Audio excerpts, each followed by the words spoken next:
Je me présente, je suis Gilles Billon, je suis le responsable du service réhabilitation chez Actis. À ce titre, Actis a engagé depuis 2010 la réhabilitation thermique de son patrimoine et nous avons déjà livré 1500 logements réhabilités BBC sur ces 10 dernières années.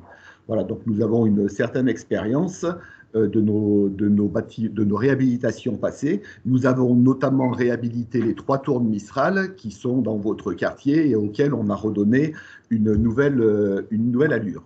Nous travaillons aujourd'hui sur la réhabilitation de votre bâtiment, 2745 rue Albert Thomas, depuis plus d'1 an, avec une équipe composée d'architectes, de bureaux d'études techniques et bien sûr nos collègues de l'agence Mistral, l'association de locataires de la CSF et le COAMIS.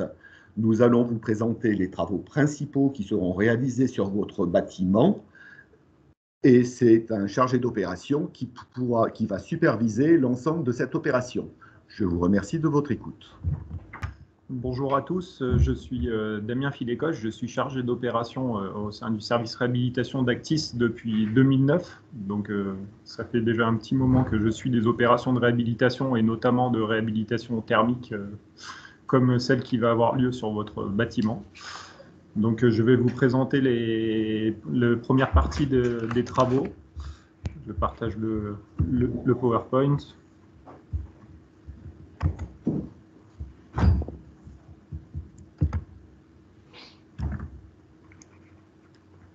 Voilà, donc une petite image de présentation.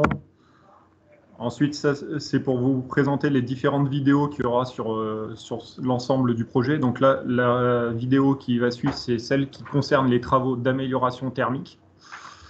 Donc je vais commencer par celle-ci qui fait l'objet de cette présentation. Donc la réhabilitation, elle va se diviser en 3 parties. Chacune fera l'objet d'une vidéo différente pour pas qu'elle soit trop longue et trop compliquée à suivre. Donc la première, c'est celle que je vais vous présenter maintenant, c'est la réhabilitation thermique. Il y en aura 2 autres, une sur le renouvellement de composants et une sur des travaux d'amélioration et travaux qu'on appelle à la carte. Alors en ce qui concerne la réhabilitation thermique, elle a deux composantes principales. La première composante, c'est travailler sur l'isolation du bâtiment. Donc pour améliorer la performance énergétique des bâtiments, il faut bien sûr travailler sur tout ce qui concerne l'isolation de l'ensemble des façades. Donc les façades en elles-mêmes seront réisolées complètement par une isolation plus performante. On va également remplacer l'ensemble des fenêtres des logements par des fenêtres PVC avec des volets roulants. L'étanchéité en toiture sera refaite, ce qui permettra également d'améliorer l'isolation qui est sous l'étanchéité et donc d'augmenter les performances sur les toits. Au niveau des logements du R+1, ceux-ci ont une partie qui donne directement sur l'extérieur. Donc cette partie-là sera aussi isolée en sous-face pour limiter les parois froides. Nous travaillerons également sur le remplacement des portes palières. Donc c'est les portes d'entrée des logements qui seront remplacées par des portes plus isolantes en essayant d'améliorer également l'étanchéité à l'air qui parfois fait défaut aujourd'hui. Donc ces travaux sont des travaux importants. Ils ont pour but bien sûr d'améliorer la performance énergétique, mais aussi de modifier l'image et l'aspect des bâtiments. Donc vous avez sur cette image quelques illustrations, donc une photo du bâtiment avant travaux actuel, une photo du bâtiment avec la coupure du 39 Albert Thomas, donc l'allée 39 supprimée. Et puis un zoom sur la façade avec la modification de l'aspect du bâtiment. Je vais laisser un petit peu à l'image pour que vous puissiez les regarder. Donc, pour ce qui concerne le changement d'image, la principale modification qui va avoir lieu, elle concerne les séjours. Actuellement, comme on peut le voir sur la photo de gauche, les fenêtres utilisent quasiment toute la largeur du séjour.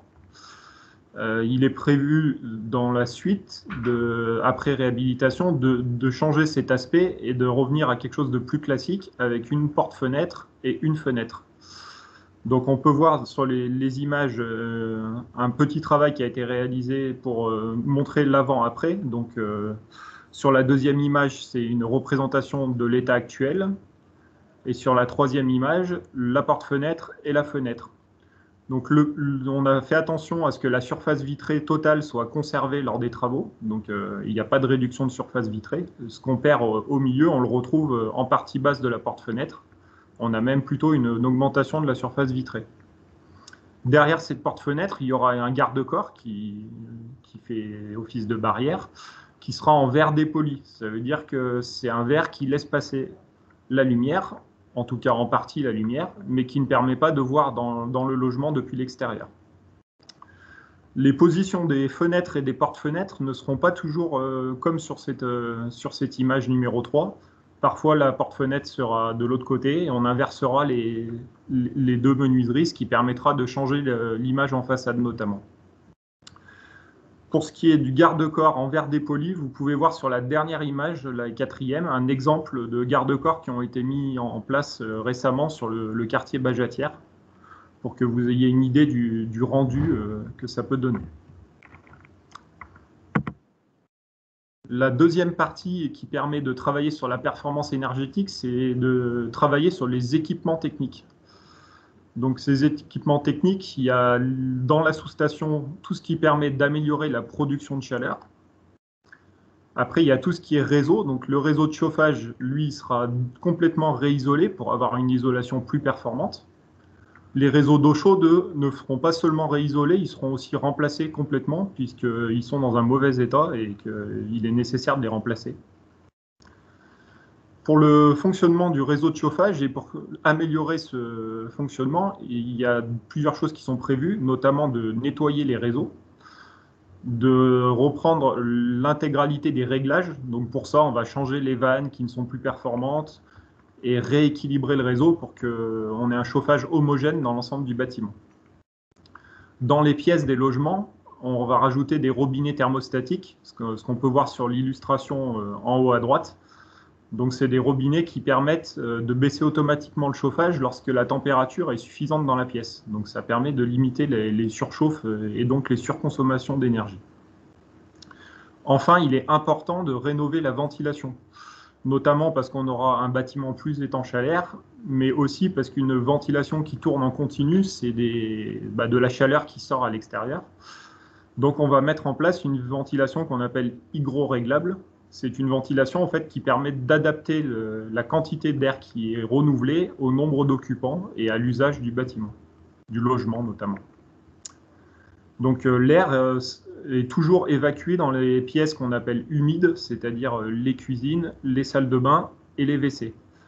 Donc les bouches seront remplacées, mais le système de ventilation étant remplacé complètement, il y aura aussi la nécessité de reprendre des réseaux de ventilation, et donc par endroit, il y aura besoin de créer soit des faux plafonds dans certaines parties du logement, soit des caissons.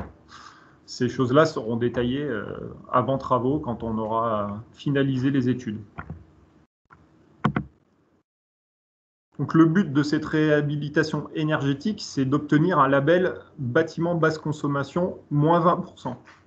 Donc, comme l'a dit Gilles Billon avant, nous avons déjà réalisé de nombreuses réhabilitations en bâtiment basse consommation.